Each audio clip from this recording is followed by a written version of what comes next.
That's what this is. This is totally what we're going to be So doing. one big long commercial. That's what it is. All right, keep pushing buttons. Keep pushing buttons. Yeah. So, Let's see here. We're not live yet, but we are recording for the podcast. okay, so then I'm going to say, Yeah. okay. Okay. I did push a button, Mario, that You did? this might go to Facebook too. How do I? What are you doing? Taking a picture of me and Pat. Oh, Get there in you here, go. Pat. A selfie kind of thing? Yeah. Yeah. Okay. All right. I'm going to hit a button. We'll see what happens. See if I can get the comments. All right. We should be live. I don't see a tick. Oh, yeah, 7-8 seconds. Yeah, I see it. Oh, we got pop-ups everywhere. Mario, say something. Word up. What's going on? Yep, I got the comments right here. Yeah, we can see them. New broadcast system over here. Whoa, this is a big deal, Pat. You don't even know what we're into here. No, I don't have a clue. All right. Am I going to regret this? Oh, we got Nope. Brendan Fraser jumping in. Yeah. Don't worry. Nobody will see it, Pat. Don't worry. Yeah. Okay. What's going on, guys? I don't know if you guys were able to get off work and go out hunting today. I know these two cats over here did. We sure did. Yeah. But a little warm, but they still got into them a little bit, so that's good. Hey. What do you think of this morning? Any day you're not in the office and you're in the field, like I'm all good. Not bad. Yeah, we did a little bird watching and had fun with the ducks. Yeah. We had saw a couple close. We've got Earl Todd over here. Long time no see. Hey, Earl, what's up, buddy? Yeah. Yeah. Earl, Oregon checking in. Yeah. I want to see who's going to check in from New Zealand if I know him. Yeah. Because you guys have been getting somebody from New Zealand all It the was time. Owen Miller.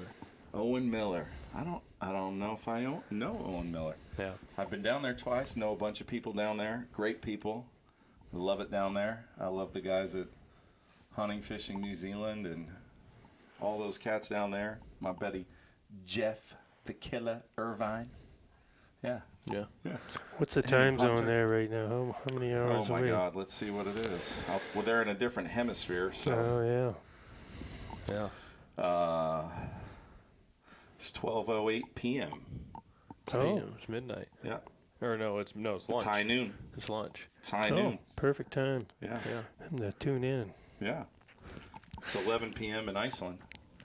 In Iceland. Yeah, the Viking. If he's listening. All right, we got no birds left in Michigan. Some guys are still waiting on birds. They say from Canada. What? And the next guy was love your giveaways. So, I appreciate it.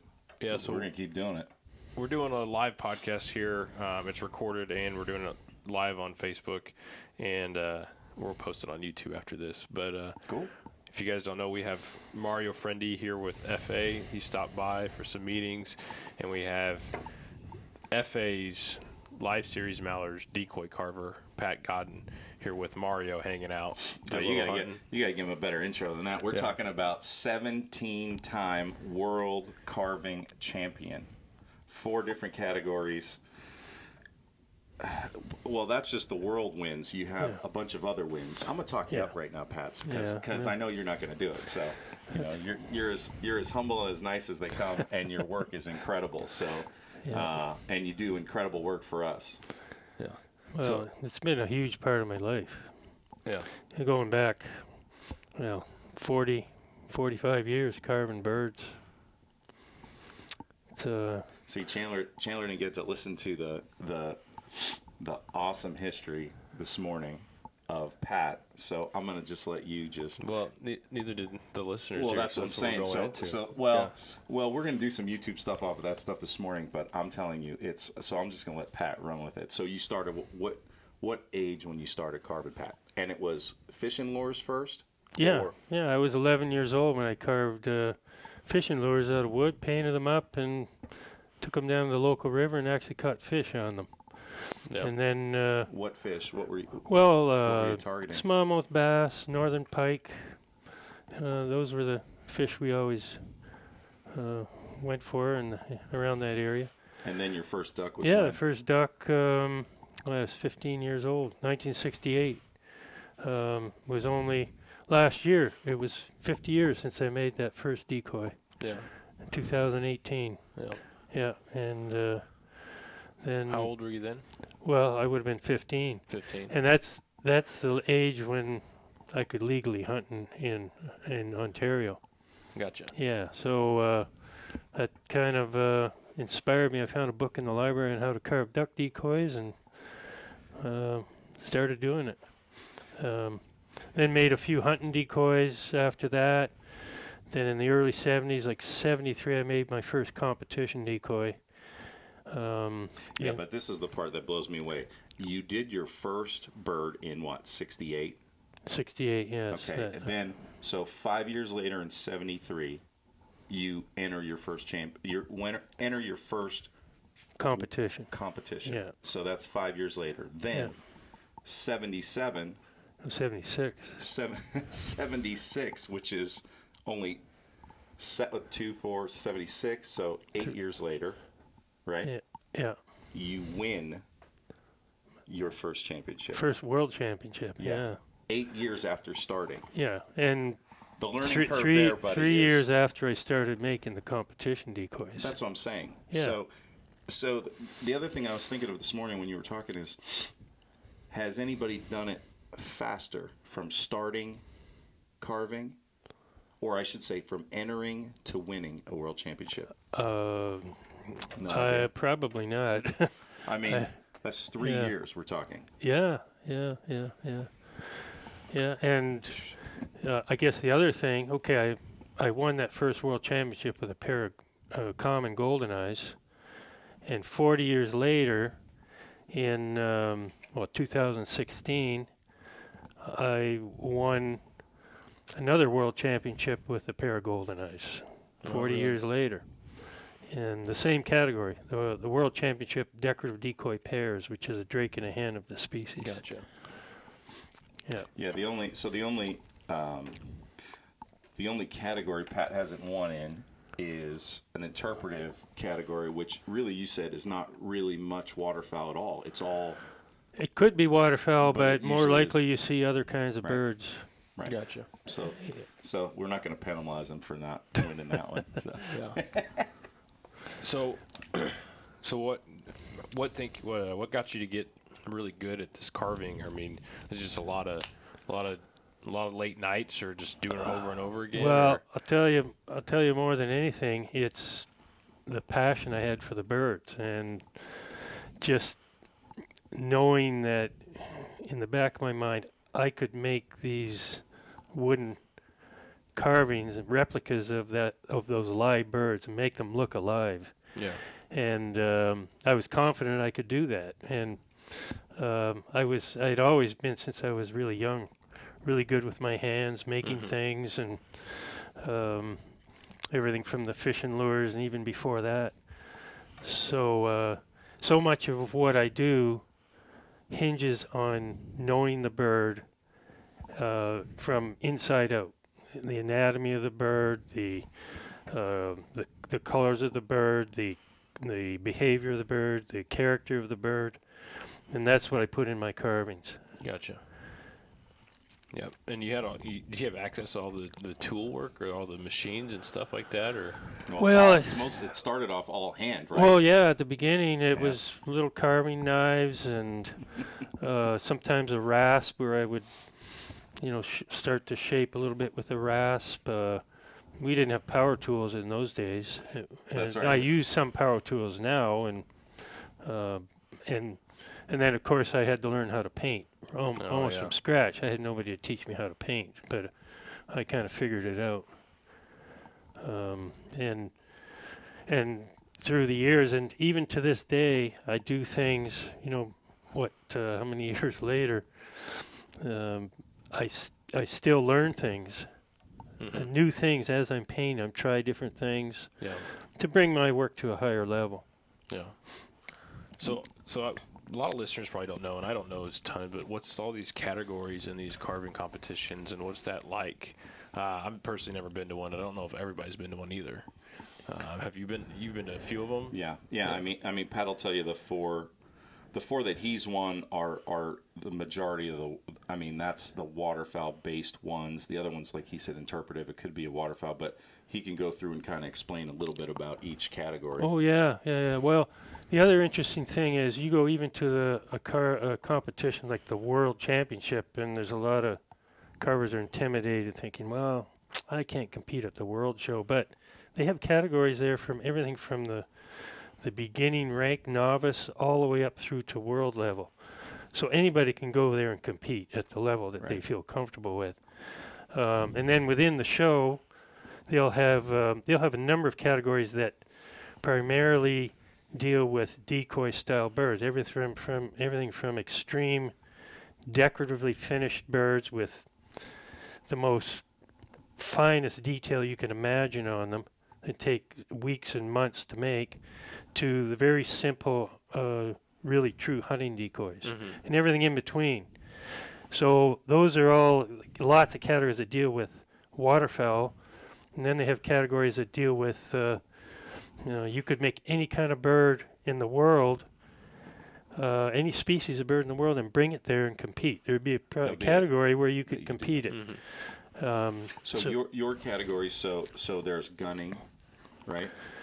Yeah, there's a gunning decoy category, which is like you said, we talk about it is your hunting style, but another level up as far as detail. Yeah. Well, they actually do have what you call a true gunning style category, and then they have a next level up where they allow you to do more elaborate painting. Then they have another level where they expect the bird to be a little bit more decorative and more animated, with really refined paint. And then they have the full decorative categories where you're rendering the most finest detail you can imagine, using everything from little grindstones to very finely edged wood burning tools.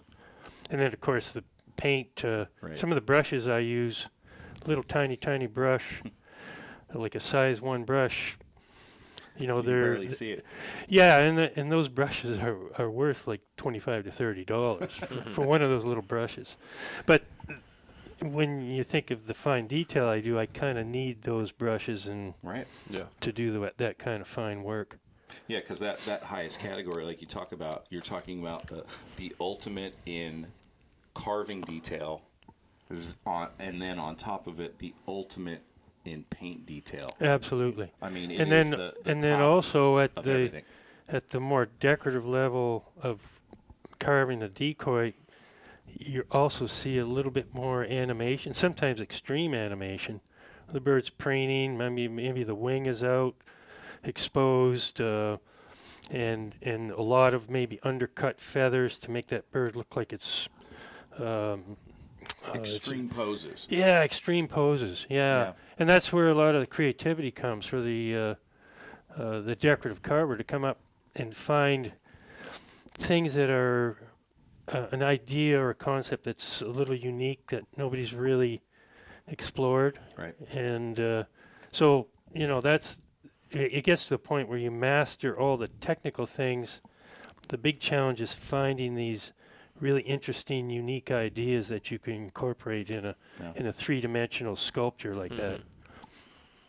I mean, we're still. I mean, these are yours here. We're still playing catch up, trying to paint them as best we can, because the carving is so incredible, and trying to do a reproduction and trying to get it, as close as we can to what you envision. That's the thing that I wrestle with in my life. Well, of course, is trying to make you, feel proud about what comes back, because we get the carving, and then we get it to, we get it to the factory, we work on it, we work on the paint scheme and everything else, and we're just trying to get it to, obviously, where the customer's happy and going, man, look at that decoy. But in the back of my mind, I got you in mind the whole time.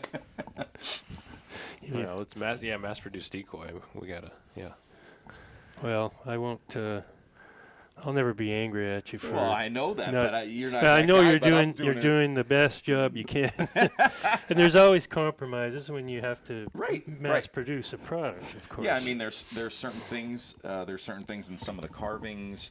There's certain things in paint what we could do and the steps and the level. I mean, listen, there's not, there isn't 5 guys at the factory that can paint like you. There's not. The 5 of them couldn't compete against you. They couldn't all get together and try to gang up on you. Like, nobody can paint like you over there or any of the carvers. It's tough to find great painters, but listen, we're doing all we can. Some of them are catching up. Yeah. And I do some teaching. I run seminars, and I show them all my little tricks. and some of them catch on to it. Yeah. Yeah. So is Goldeneye your favorite to carve and sculpt and create, or is it just you got two wins with that one? I'll tell you what. Yeah, well, I'll tell you what inspired me. Initially, I really, really loved goldeneyes because it was a bird really common in the area that we hunted when I was younger. On the late in the season, December. Almost everything's frozen up except the river. And the goldeneyes love the river. Mm-hmm. So we did a lot of hunting on the local river, the Grand River in southern Ontario. And so it was almost, when we harvested a goldeneye, it was almost like a trophy. Like, those birds are so beautiful, and those pure, beautiful whites contrasting with that velvety black, and then that Snow White, and that iridescent green head, and it was such a cool bird. And the second championship I won 40 years later were with Barrow's goldeneyes. right? And that's a species that I don't have in my area, but I did enough research and really figured that bird out, and that is also it's clearly looks similar to the common goldeneye, but has very distinct differences too. And that is also a beautiful bird. Oh yeah. Yeah, you get that bright purplish in the black on the head. Mm-hmm. Yeah. I'll throw one at you, Mario. Look over here. What are you gonna throw me? No. These are some from well, I found okay, off so his website. Okay, so just like we were talking about, so look at that widgeon in the middle there, right? Yeah, that scolding widgeon. That's like an extreme. That's like that's what Pat's talking about, right? That's a full decorative bird, and if we could see that up really close, every feather barb on each of those feathers is etched in with the wood burning tool. Yeah. And then the paint is just really exceptionally refined. Yeah. The other thing I do on those birds is I do it on almost everything. A lot of my painting, I paint like an artist does on a two-dimensional surface like a canvas. Right. They create the illusion of a three-dimensional object by using the feeling of light falling on the surface of the object, whether it's an animal or something else they're painting. They create the illusion of 3 dimensions on a two-dimensional surface. I do a similar thing on that. I paint the feeling of light on the surface to make it look like the light is reflecting off the surface, and also painting shadow to enhance the dimensions. I even do that on some of my simpler birds. Yeah. Rather than worry an awful lot about extreme detail, I concentrate a lot on getting that feeling of light falling on the surface of the bird. That widgeon's sick. That's one of my favorite. I mean, pintail and widgeon there, incredible. Yeah. Absolutely. I mean, listen, I'm not taking away from the wood duck, but the widgeon and the pintail is what I chase the most, so those are my favorites. I'll just go ahead and jump into this one too. No. I just grabbed a few more. Yeah. The king eider, and there's just a good. Yeah, the king eider is that's such a spectacular bird, and it's a bird I've never seen in the wild, but I've seen it in aviaries. Right. And you really have to go to the right place if you're hunting king eiders. Yeah, no doubt. Yeah. And I picked the ones on the right because they look like some crazy mergansers. Oh yeah, the head detail. The red-breasted mergansers. Yeah. Yes. Well, I mean, you got to look at the mergansers, and you got to understand that whole head. That's all wood. You know what I mean? Yeah. That's what people need to understand. That is, that flare coming off. That's wood. I know, Like if you screw that deal up, like, oh my God, that's what I said. The detail and the oh my God, I think it's it's just cool to look at. Oh, there's no doubt. Yeah. It is a cool bird. Yeah. Hey, look at Owen Miller's. He said, he said, add a bit of black onto the back to mimic our mixed breeding mallards. Absolutely, the gray ducks and the mallards there, Owen. Don't worry, I got something coming for you, bro. Mixed breed mallards, yeah. Yeah, Well, they have what a are you gray talking duck- about? Hybrids, mallard hybridizing with something else? They got a gray duck down there that is very similar to a hen mallard, but it's more of a gray base than a brown base. And they do interbreed with the mallards down there. The mallards and the grays are kings down there, so it's almost like our black ducks here. Sure. You know, they and you can. It's hard to tell the hybrids there or the mixed breeding there unless you really see some features. You know, it's kind of like the blacks here. You really got to look at some fine detail, but they got some cool birds down there. That's an awesome place. What else they got going on there? Yeah, I wish I could get that pintail. You got to dig deep for that pintail if you want something like that. Listen, if you got the change, you could call Pat and he'll make you something. But you're gonna have to break a couple piggy banks and be ready for it. Yeah. So this somebody's asking, Landon's asking the FA Gunners and the Live Series. So the Live Series are the new ones. That's these. Yep. And the Gunners are just the older style. He wants to know what the difference is. The Gunners are just the older style. To be honest, like the old Gunner style, like if you're hunting big water, big rivers, those are like a really thick, wide decoy. And I actually like those on the river for the width and the way they ride. Yeah. And it just says blemish because they're older. We're just discounting them and trying to get through the old inventory because we just got some and we got new cool stuff coming. They're about 4 years, 3-4 years out of production. Yeah. So the Live Series are current, you know, just updated lots of things and stuff. The Gunners are just a little bit older model, but yeah. Yeah, and listen, it's older carving, it's older everything. So it's not as updated as Pat's stuff and Pat's work, but you know, but still a good decoy. Man, we were blowing them out on price wise, so you can still get some deals. So go. Yeah. Gotcha. What else were we talking about this morning, Pat? We're going to have a really good video on YouTube, and whenever we get it done, Pat went through some incredible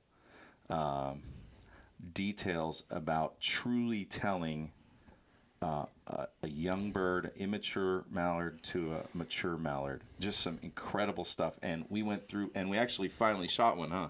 Yeah, an immature, like we were shooting mature birds, we could mature, compare them. And Pat's going, oh yeah, but I can't really show the other thing. And then we had one or two come in, and one was immature. So we're gonna have a YouTube video. We're gonna have that up on the FA page. It was, I'm telling you, it is killer. If you want to know a lot about mallards and stuff like that, that video is really cool. And you know, a thing to note on Pat, he could tell you, but Pat has a degree in mallards.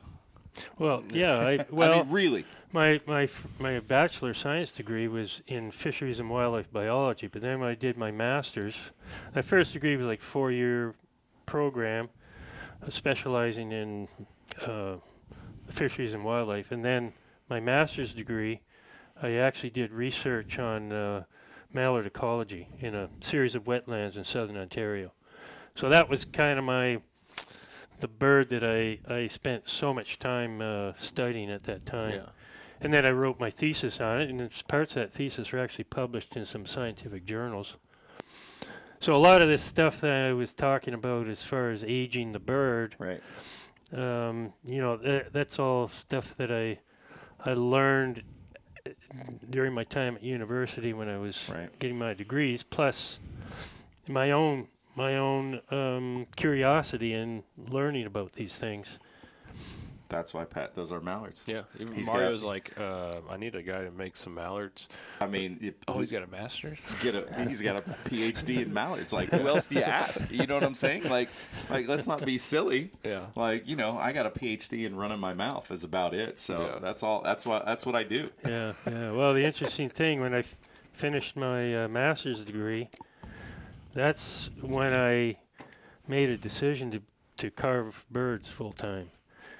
And so I can truly say carving ducks and other birds has been the only full-time job I've ever had. Yeah, so you've never worked a day in your life, right? Well, that's kind of true because it's time and it's your passion, and, Yeah. and we always go back to that. We always go back to that. Actually, my daughter's in volleyball, so look at this, Pat. So it says, never lose your passion for the game. You know what I'm saying? And that's the same, and that's how I feel about waterfowl. Sure. And I stole it from her because I was like, oh, that's awesome. That's exactly, but that's what we go back to. You talk about, why do you do this? Why have you done this so long? Because that's your passion. That's what you love to do. Oh, yeah. I still, after, it was when I graduated, 1979, that's when I started carving birds full time, and all those years, 79, how long is that? Is that 30. 30? It's more than that. 40. Sorry, 40. Is it more than that, maybe? It's 40. Yeah, 40 years. That's how long I made my living at it. And I still, to this very day, when I get in there and I'm working on a bird, I still get that passion and feeling to make that bird look alive. And Well, okay, so you talk about that. So it's like, how many times have you done a mallard? Do you know what I mean? And each time, like if I said, hey Pat, let's do a new mallard. You know what I mean? You've done how many mallards, and then you're still going to go in there and attack it like you've never done it before. yeah, well, You know what I mean? That's as passion. many times as I've done a mallard or a pintail, or I've done some of those species many times over.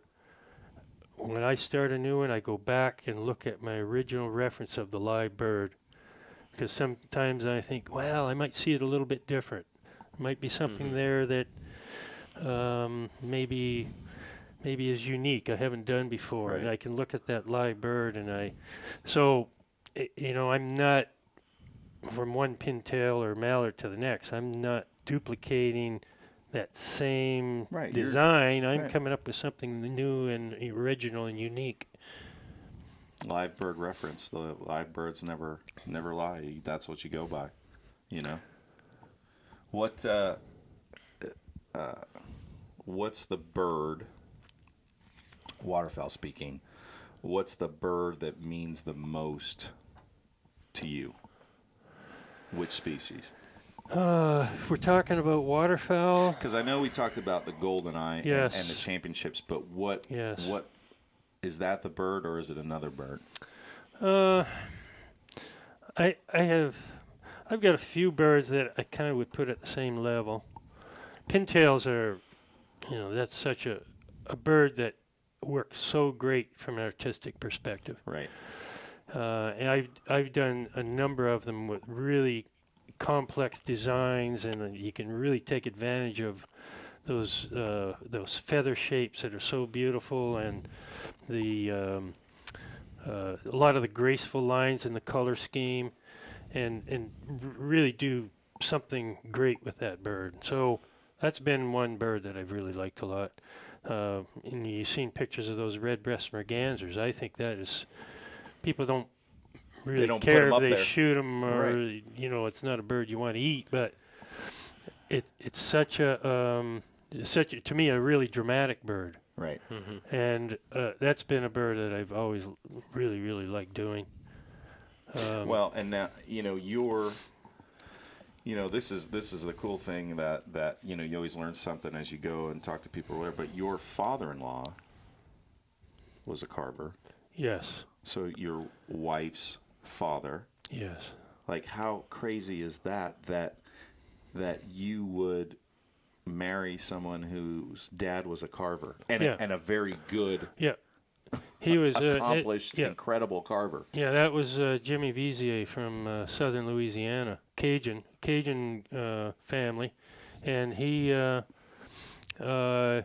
carved birds, decoys. He watched his father and his uncle carve decoys. They carved hunting For decoys. hunting, right? Yeah, hunting was big in those days.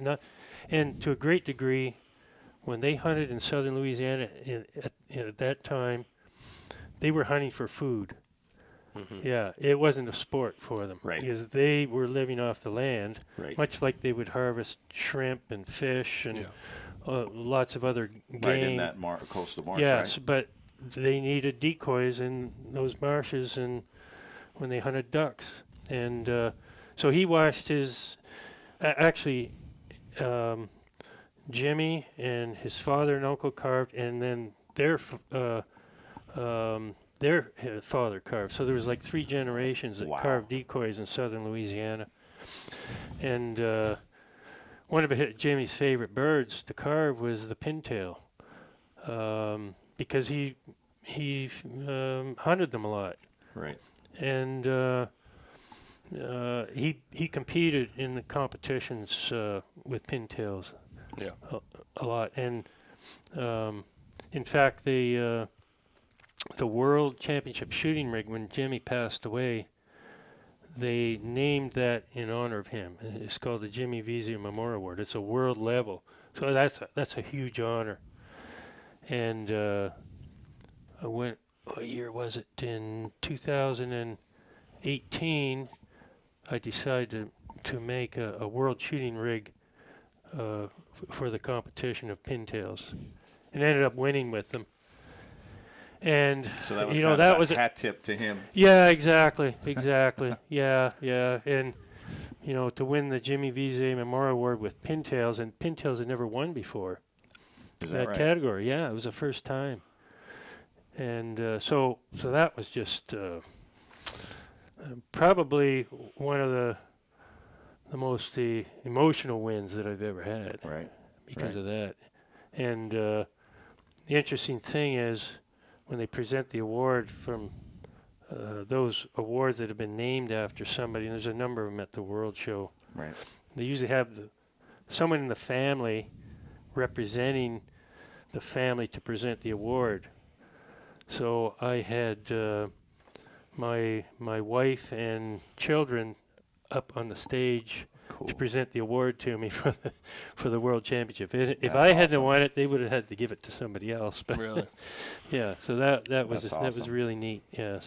Well, Jimmy's his pintail book was the first book I picked up when I got to carving and I wanted to do a pintail.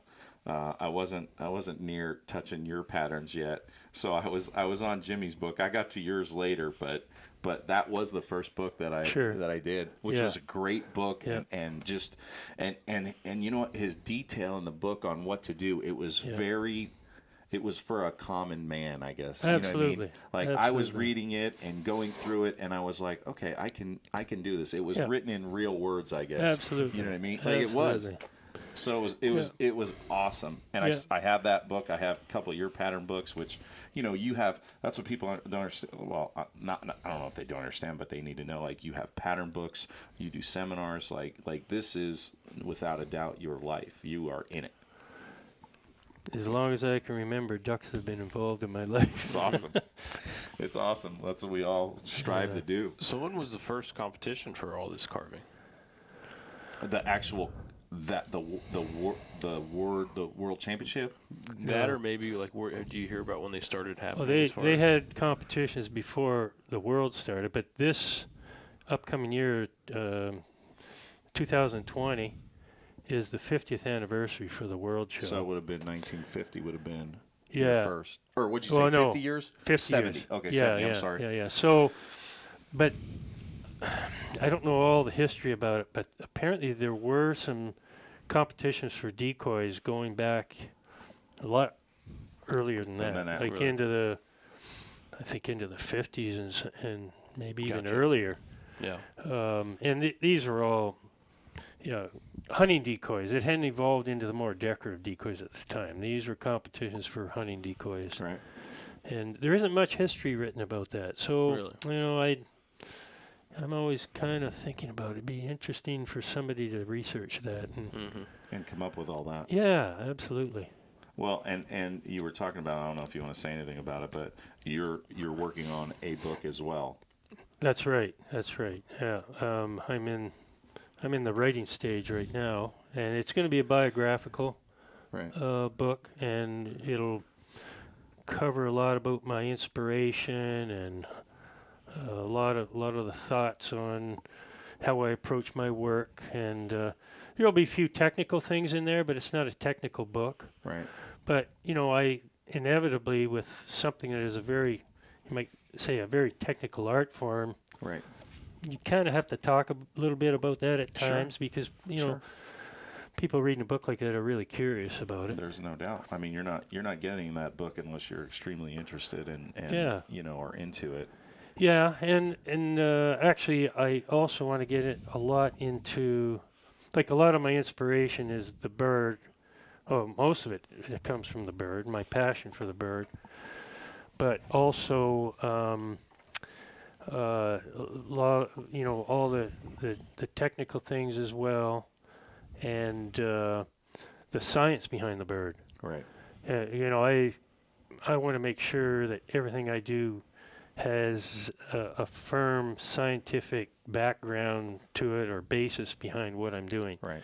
And so my book deals a lot with, and I've been, as I'm writing, I'm including a lot of the things that inspire me related to the science of the bird. And I kind of think I've got enough of that going. background to Right. make Well, sure. credible comments on that that part of the carving that I do. And the the thing that comes through, and I've talked about this before, is there's a lot of carvers that can carve just about anything. If you live in an area where you maybe don't get a widgeon, I know you can carve a widgeon. There's no doubt there's guys that can, world champion carvers that can carve that widgeon. But the thing that I always go to is, do you nail the attitude of that bird? You know what I mean? There's just something else that goes into it. Yeah.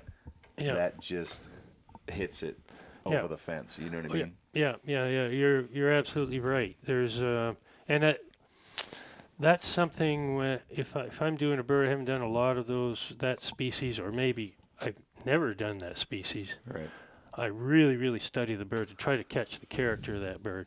And a lot of times, like these more decorative decoys I do, when they judge them, they're actually put in a tank of water, so they have to float like a live bird. That's the you just real can't make standard. a mantelpiece. That's the real standard. They have to look like a live bird on the water.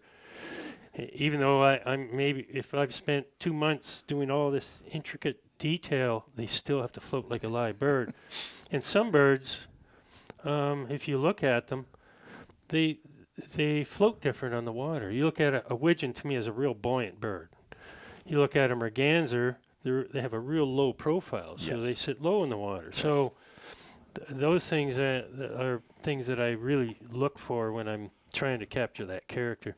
Even sometimes the angle of the bill is a little different from one species to the other. So I'm looking at those things as well. Yeah, there's always something. There's like a tell. There's always something. There's a couple things, like you said about the widgeon and stuff like that, and like the widgeon that we had up earlier on the, that's attitude. That's all attitude. Oh yeah. That's sassy. Yeah. When there's a flock of anything on the water and widgeon are around, if they're pulling up food or grass or whatever, the widgeon are always there to be the little thieves and steal it. You know what I mean? They're just, they're just like that. So that's what I mean. They all have some kind of character to them. There's no doubt. Yeah. That's ranks among one of my favorite ducks too. That widgeon. Like you said, there's so much you could do. There's such a, I don't want to say comical, but there's so much. They do so much. They have so much flair, I guess. You know what I mean? Yeah, absolutely. And you had commented the other day that you occasionally see the Eurasian widgeon. We will, like, through the I-5 corridor, when you're coming down through Washington and Oregon. Washington gets more than we do, but coming through that slot, we will see them. I saw one last week, and I had them on the camera, but I had them on the camera. About 6 landed just off to the left of the boat, like, I don't know, 30, 35 yards. And, you know, obviously I'm not going to shoot them on the water, but a boat came down and spooked them all up, and they all came out, and it was me and my buddy. And I went through every one of them. There were 7. I went 1, 2, 3, 4, and I could not find that sucker. I didn't even shoot then. My buddy dropped the drake, and I didn't even shoot. And I was so, like, I just, like, slumped at my waders, like I was like, crap. Yeah. Because I had the camera, I had it up, and I was snapping pictures, and I got him, and you saw the pictures. Yeah. It was good color and everything, and he skated on by. That would have been a trophy for you. So I was, you know, put my face in my mashed potatoes. That was it. I was kind of, I was kind of crapped out on that one. So, and we got, you know, we got more projects coming up for Pat and some mallards. We got some stuff in the can, so there'll be more stuff coming. So, you know, you're going to see Pat around Final Approach for a while. If he'll put up with us, you know, man, I love it. I love it. My buddy Don at home is a huge fan, and he called me last night when we were in the car going up to duck camp in the truck. He said, "What are you doing?" I said, I don't want to tell you. And he said, "What do you mean?" Now this is Don Guthrie. Don started Columbia River Decoys.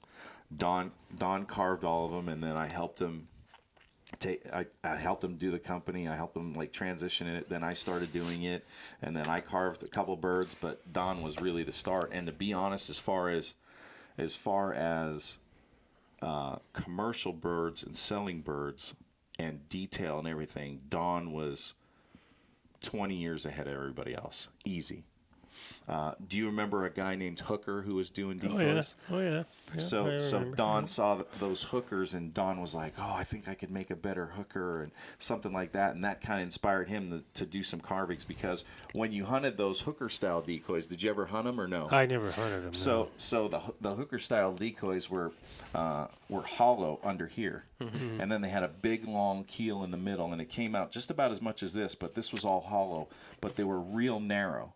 So when you hunted them in any kind of chop or weather, they always tipped over. Yeah. So you almost needed a wider base. So that started Don. So when he called me last night, he's like, "Hey, what are you doing?" I said, "Oh, no, I'm not telling you." He's like, "What do you mean you're not telling me? What are you doing?" I said, I'm in the truck. I'm in the truck. We're heading to duck camp." "Oh, who's in the truck?" I said, "I'm not telling you." He said, who's with you?" I said, "I'm with Pat Godin." And you hear nothing. And he's like, "Oh, you lucky dog." Yeah, so what he said. Oh man, he was like, he did say, like, yeah, Don's a nice guy in the world. Don's like, "Oh my God." He's like, "I'm so happy for you." He's like, "That's so cool." So yeah, Don, out of all the guys, and Don's a big time carver, was a woodworker forever, and house builder. You and Tom Christie, that's all he talks about. Oh yeah. So Tom's bluebills, that's what he loved. Oh, but Tom does great bluebills. Oh, he does great bluebills, and yeah, so he's all into it. So I'm living a little bit for Don right now. Gotcha. So Pat, you've seen the decoy market.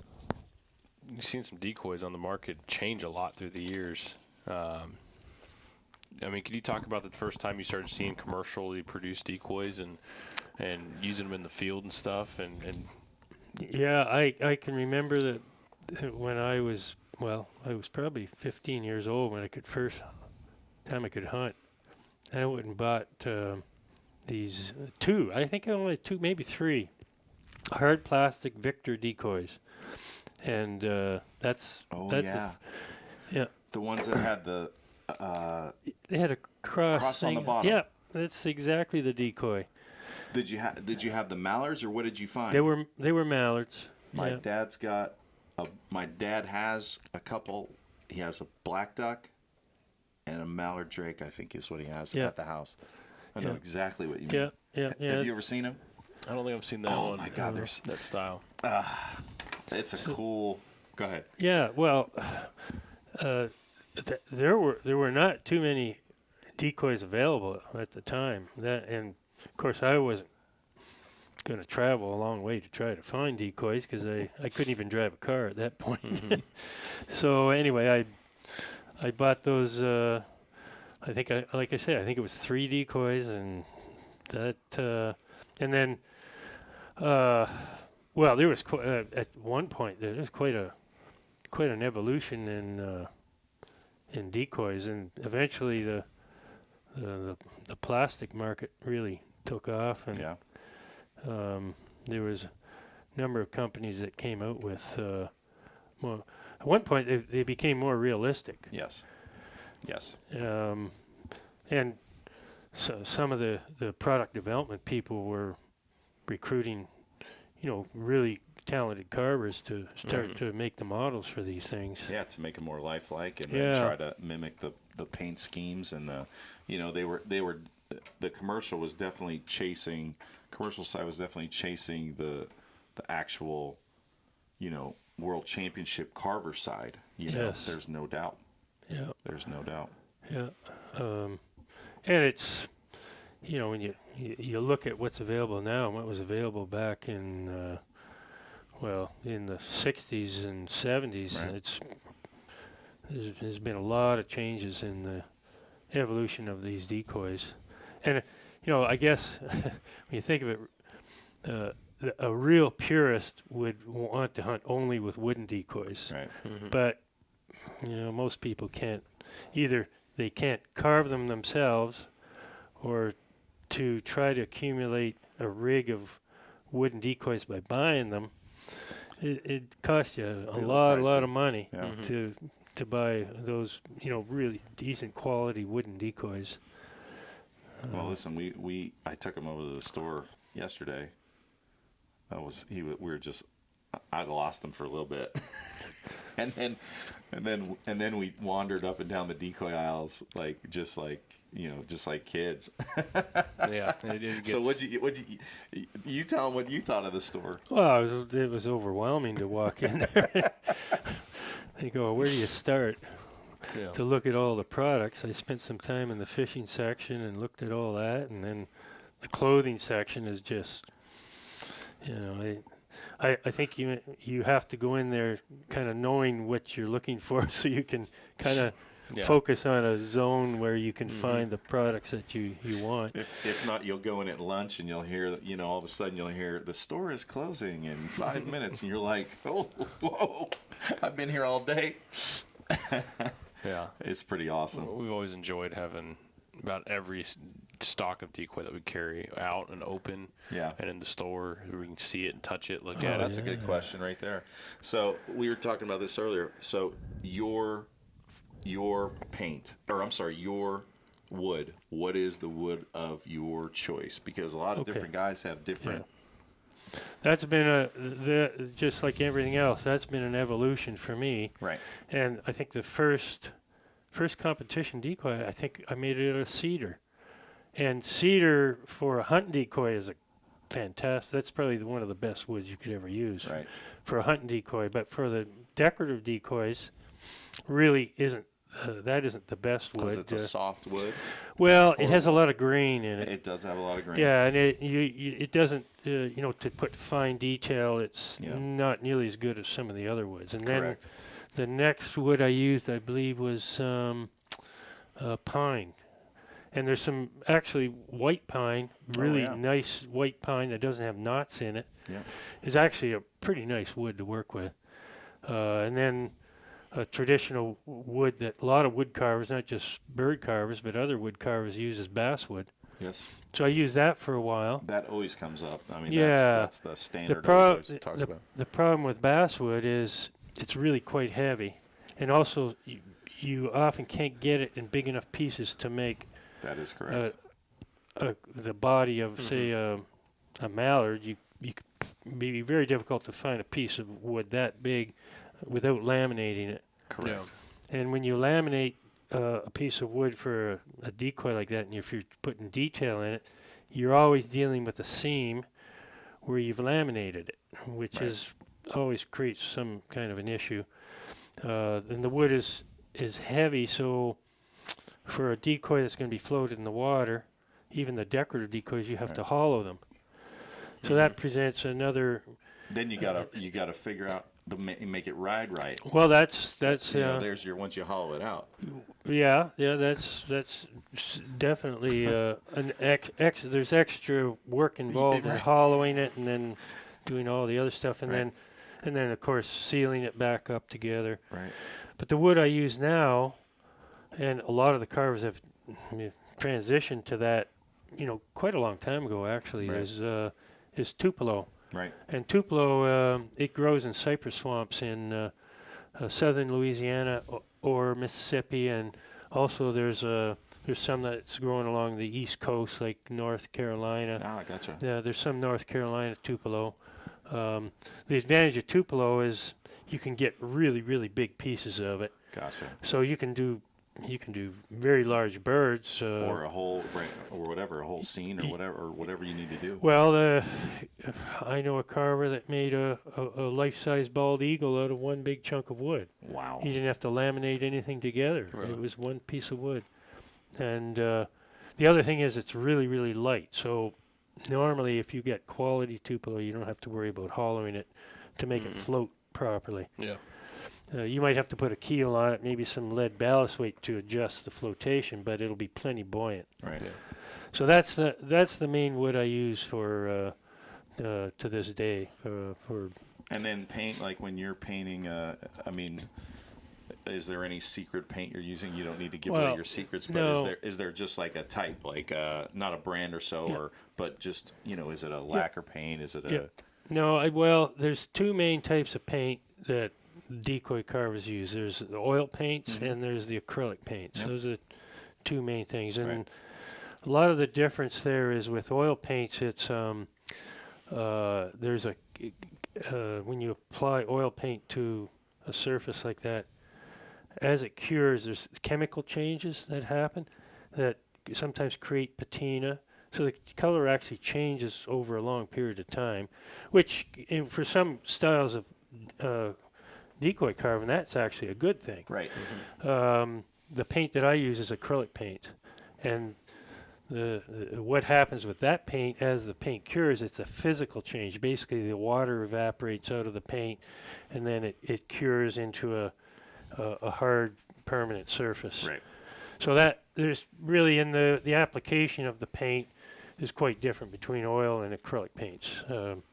And I could talk for hours on the difference between oil and acrylic paints and all the techniques that I use to paint with acrylics. But a lot of it's layering multiple thin applications of paint over the surface to build depth in the color. Right. One thing I do with my more decorative birds is build paint so that I create the illusion of translucence. I try to make it look like you see through layers of feathers. And if you look at a feather on a real bird and you hold it up against a light background, a light source or something, you can see how translucent it is. Right. So if you're looking at a real duck, you're actually seeing layers of paint or layers of feathers. So you're trying to get that I'm exact. creating the illusion that you're seeing that. Right. And so it's just kicking my level of my paint up to a higher level by painting the illusion of light and also translucence. Right. So he was. I was just gonna say. Yeah. I was just gonna have Pat go through because I'm sure, just like you're trying to get more people into waterfowling, you want to get more people into carving and into that tradition, and so if somebody wanted to start, like the only thing that I would say is, there's a ton of stuff online. Get some pattern books. Yeah. Do your research. So for someone who doesn't know what a pattern book is, can you explain that? So yeah. So like say like Pat's made a couple. I don't know how many. Well, I made 4 different pattern books. Only one's available. The other 3 are out of print, but I have one available, and So a pattern book is I want to carve a mallard. So Pat's got a pattern book. So you open up the pattern book and there it is. It's the size. You could cut it out or make a photocopy of it and put it on the piece of wood and draw the outside pattern of what you want to look like, Yep. and all the detail from the top, the side, the head, everything. So Yeah, the and pattern is the groundwork. Yeah, and it's line drawing with pattern or feather patterns marked on it. It's got the side view shape, the top view shape. And it's all everything's measured out, so Yeah, you know, like I said, I exactly. make those patterns on a drafting table, so everything lines up real nice. So, when you cut your bird out and you start to use the pattern, everything should line up real nice. Right. So there's a lot of resources out there right now to learn how to carve a duck decoy, and there's a Facebook page, Decoy Carving Forum. Yeah. You could join that, and there's all kinds of people. If you have a question about something, everybody's willing to help you. It's a very awesome group of folks that are willing to help to keep the tradition going and stuff like that. There's what's the magazine? Wildfowl Carving. Wildfowl Carving magazine. That magazine, I've been getting that magazine since whatever. Yep, you can subscribe to that. Yeah, you can. They have every issue. They have technical articles on. Somebody shows how to do different things with different kinds of birds, and they'll sometimes feature a carver and show their work. And it's pretty incredible, that book, the magazine. Yeah. And there's quite a lot of carving shows too. Yes. You can go there and get inspiration by looking and seeing what people are doing, and again, those people at these carving shows, everybody's willing to help. If you got a question about something, and you can also pick up all your tools there. Yes. They'll have dealers there selling all the different tools and painting supplies, and they're very willing to help you because, of course, they want to sell you the products, but they want to direct you in the right place they're there not, so that you get the right things. They're not trying to sell you something that your level's not ready for. They're trying to get you into it so you build and go. Absolutely. And, Absolutely. and the cool thing about it is, the thing that I always used to do is it was always an off-season thing for me. You know what I mean? Like, what are you going to do all summer? You know what I mean? Drive everybody crazy, like work the dog. What else are you going to do? I was always working on decoys. Always. That was always my thing. So. Yeah. And there's somebody asking a question about an airbrush. Yeah. Oh yeah. Do you use an airbrush? Well, Pat? I do use an airbrush, but that's just one of several tools I use to blend my paints. And it's there are some areas where an airbrush is just incredible tool to have. No doubt. And there are other areas where I purposely avoid using an airbrush because I don't want, say, an airbrush look. So I have other methods that I use to blend the paints. Yeah, different tools for different jobs. Absolutely. It's, I don't like to become reliant on one method or, I'm always experimenting with different things. Even up to this day, I still try to find different ways to do things. They're excuse me. They said I use Pat's reference pictures all the time. There's no doubt for the flocking and stuff like that. Pat's pictures are incredible. The patterns are incredible. Gary's asking costs to get started carving. Like, listen, Gary, I got started. I'll just say how I got started. I mean, I got all hand tools. That's the easiest way to get started. But now, like, you can get some hand tools. If you buy a really good set of hand tools, which are knives, rasps, things like that, to get a different. Every tool has something different that it does. Just buy yourself a big box of Band-Aids because you're going to use it. I can guarantee you that. So, right? Well, I still cut my fingers. That's why I said. So I'm just telling you, as a novice, as you get started, get some Band-Aids. There's no doubt about it. But I mean, you can get like the Fordham tools and the Dremel tools, and that stuff has the pricing has gotten so low on stuff like that. Like, it used to be a couple $100. Now it's so much more affordable, which is the power tools. Like you know what I'm saying? The Dremel. Everybody I think knows Dremel. But Fordham is a different tool.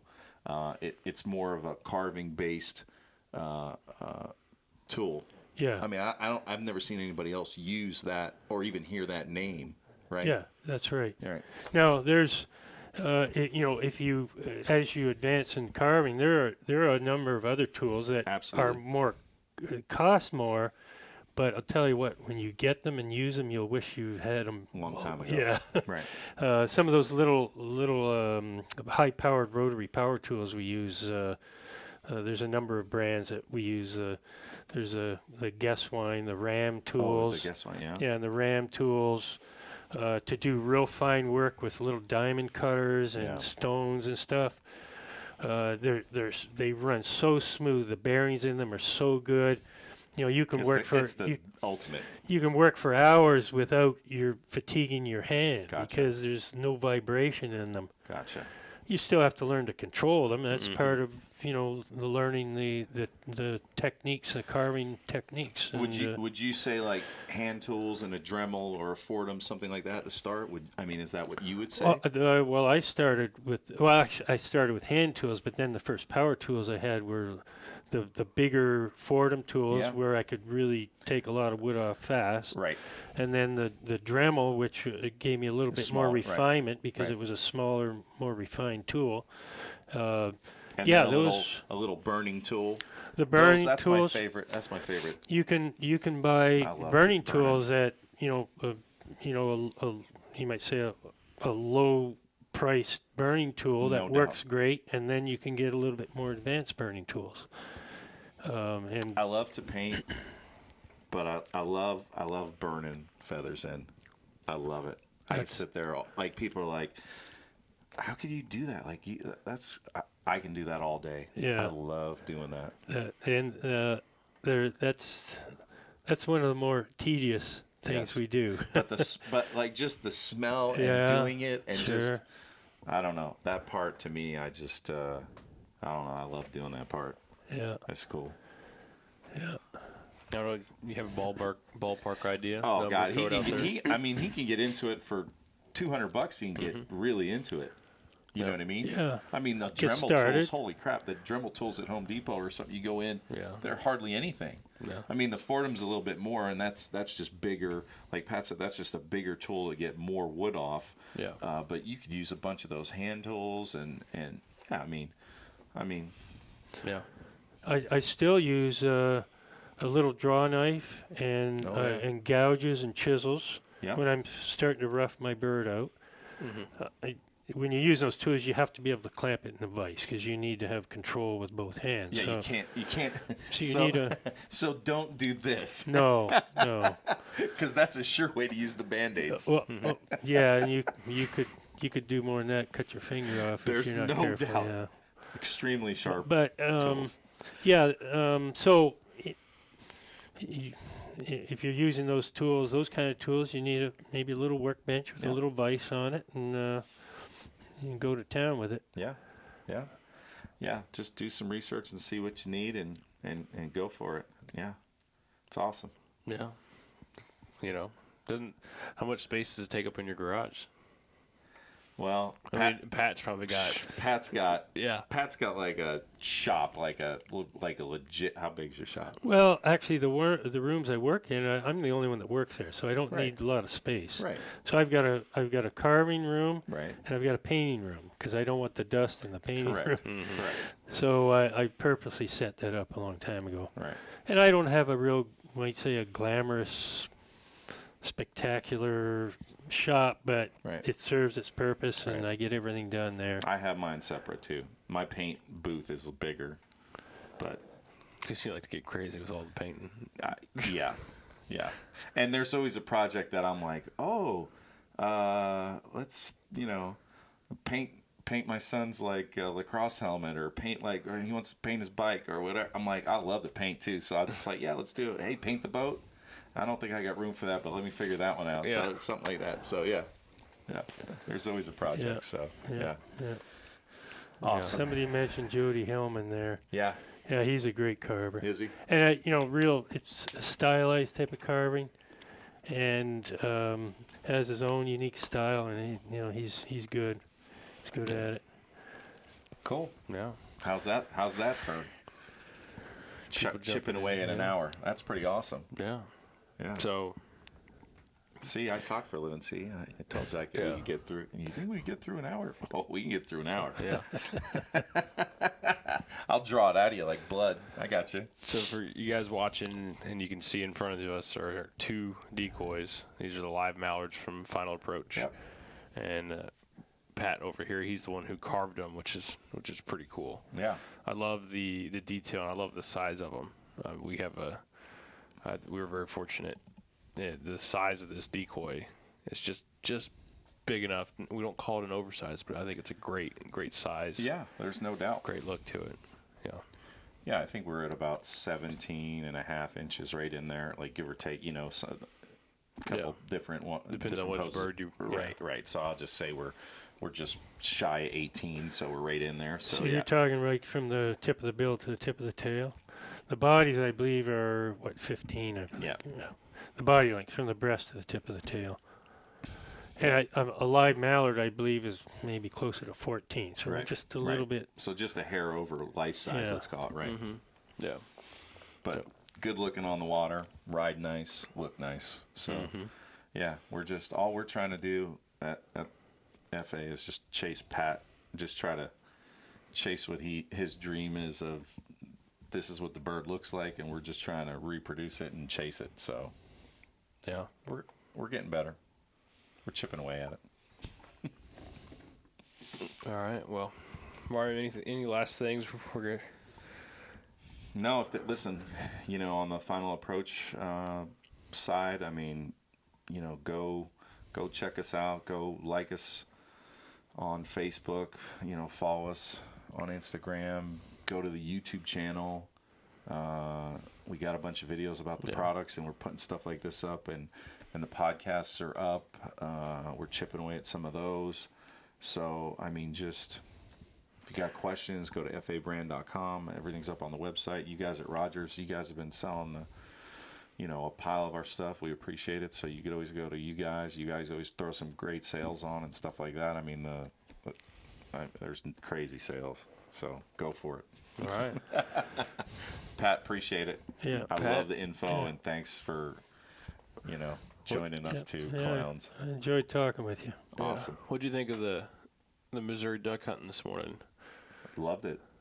Like I said, listen, anytime I can get out of the rain, which it hasn't been a very rainy year this year in Oregon, but anytime I could get out of the rain and go clear and cold or anything in cold, I'm in. You just sign me up. So I love it. Yeah, I love it. All right, my final thoughts are: if you're really a waterfowl nut, I mean, there's so many other things besides getting out there and shooting that you can get into. As far as you can even put carving and tinkering with calls, all that sort of stuff. You can really get into all these organizations. If you're really a waterfowl nut, there's so much more than just the getting out there and pulling a trigger, on weekends and stuff like that. Yeah, so, I mean, listen, we shot 5 birds this morning between a bunch of us, and guess what? If you told me, hey, we're only going to shoot 3 tomorrow, do you want to get up? I'd just go, what time? Yeah. You know what I mean? I don't care. Yeah. So, don't matter, like, who's going? So-and-so's going, so-and-so. Is the dog going? Dog's going. I'm going. I'm in. So, don't matter to me. All right. I love it. All right, guys. We're going to wrap this up. Thanks for watching live. We got one last question here. Does Pat use clear coat? Oh, actually, the acrylic paints I use are incredibly durable. Right. Really? And I get a real nice flat and velvety surface with them, and I don't want to alter that with any kind of finish on top of it. On that, because I know the paint is very, very durable. Very good. And even for a hunting decoy, if somebody's going to use, there's some acrylic paints you probably don't want to use, but some of them are really very, very durable. And you could use them on a hunting decoy, and they would last really well. Right. But not on a plastic. You'd have to do some prep on a plastic. Yeah. Oh, yeah, absolutely. Plastic's absolutely. like, that's next level. You got to do your research on that deal. Yeah. Yeah. All right, guys. Thanks for watching. Awesome. This will be posted on YouTube if you want to watch it, or on our Rogers podcast, or we're throwing it on the FA podcast, Yeah, we're going too. to throw it up on there, too. Absolutely. All right, guys. Talk to you later.